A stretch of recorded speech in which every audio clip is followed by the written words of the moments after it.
everyone, welcome to Crystal Clear. I'm Crystal, and today is your Thursday coffee date for April 23rd, 2015. Today's topic is birth story or love story, and I think today I'll just do like the birth story of my son Corbin. So I went into labor on October 24th, 2008 at like 4 o'clock in the morning. That morning I woke up and I had started to have contractions or whatever, and so I tried to go back to sleep, but they kept me awake, and at 7 a.m. they started coming on really, really hard. So I labored at home. I was a high-risk pregnancy, and they told me active signs of labor I should come in, but knowing how my labors go, I just decided I would wait a little while before actually going into the hospital, because I knew when I went into the hospital, they were going to strap me to a bed. I wasn't going to be allowed to walk around, and my labor wasn't really going to progress very much, and I didn't know how long I'd be in labor for, so I just waited until it got unbearable, which it didn't happen. So by 7 o'clock that night, I was feeling kind of like really sick and really grumpy and lots of pain, and then all of a sudden I stand up to go to the washroom and my water completely broke. I had never had that happen in a labor where my water broke on its own, so that was a new thing for me. So I called the taxi and I was like, I need a taxi to take me up to the hospital so that I can get to the labor ward, and I called my boyfriend at the time to come from work, and he was working 11 o'clock shift, so we left work and he met me at the hospital, and the taxi was like, are you sure you're gonna be okay? And I was like, yeah, I'm pretty positive I'll be okay. I'll bring a towel, I'll sit on the towel or whatever. And so fine, whatever. Taxi shows up 5 minutes later at my house. He rushes me to the hospital. I walk into the hospital. They set me up on all these machines after checking that it was actually my water that had broken. And then at that point in time, I had been strapped to the bed. They hooked me up to Pitocin because I was gestational diabetic. I'm a type 2 diabetic, and it turned into gestational diabetes, insulin dependent, so they needed to monitor me pretty much 24/7. So I labored I went in at like 7:30, and we went to 11 o'clock the next morning, the 25th of October.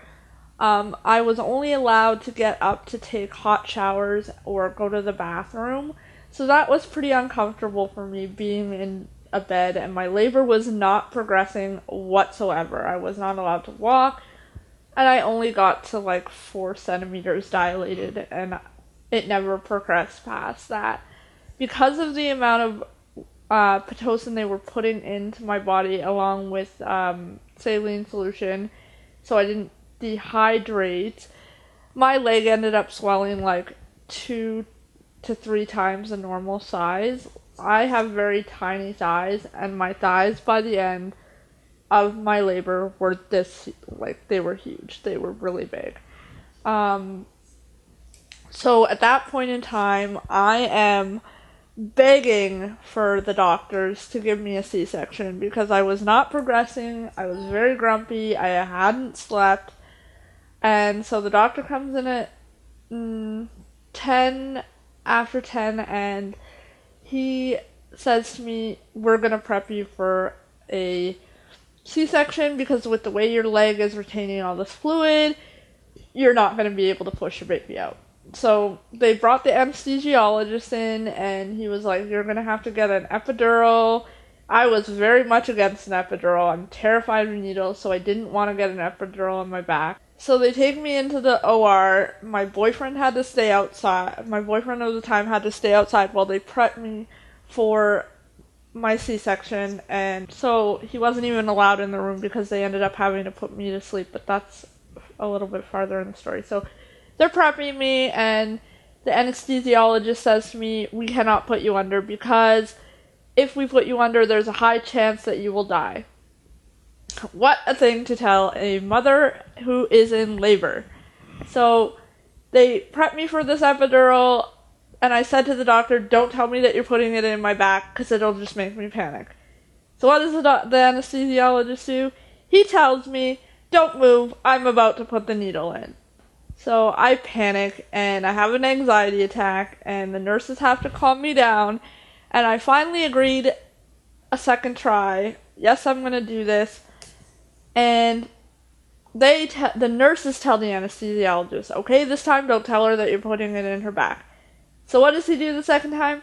I'm going to put it in your back. So I freaked out to the point where the anesthesiologist was like, okay, we're just going to put you to sleep. And I was freaking out at that because he had just told me like 10 minutes prior, I can't put you to sleep because your airways are too narrow and you'll die. So I'm like, I don't want to die, just do the anesthesiologist, like the epidural, and nope, he put me under. So I was in surgery for approximately 20 minutes from the time I went out till the time they pulled my son out of my womb, and then they wheeled me into recovery afterwards, and they took my son to NICU because he was having some problems breathing. And I wasn't allowed to see my son for the first 12 hours he had been alive, because when you have a C-section, you're not really supposed to get out of bed because you can pull your stitches apart. And when my son was in NICU, I had to be wheeled there, so they wanted me to recover a bit before I could go. So we did that. I had seen pictures of my son because my boyfriend at the time took pictures. I go in to see my son, and he has an IV stuck in his head. Now, my son was in the NICU for 10 days. He was born at 35 and a half weeks gestation, and he was 6 pounds, 15 ounces, so 15.6 ounces. So he was like 7 pounds, technically. And that's pretty much the birth story that I had. It was very traumatic for me. If I had to do it over, I would never ever have a C-section, because I've had 2 vaginal deliveries, so the C-section was really rough on me. I ended up hemorrhaging 2 weeks after my C-section. It was just a horrible time. But that is my Thursday coffee date story of birth, and I hope you enjoyed it. I'll see you next video, YouTube. Have a nice day. I just want to mention, I'm sorry if it's my mouth sounds a little weird. I just got braces put on today, so it's a little sore.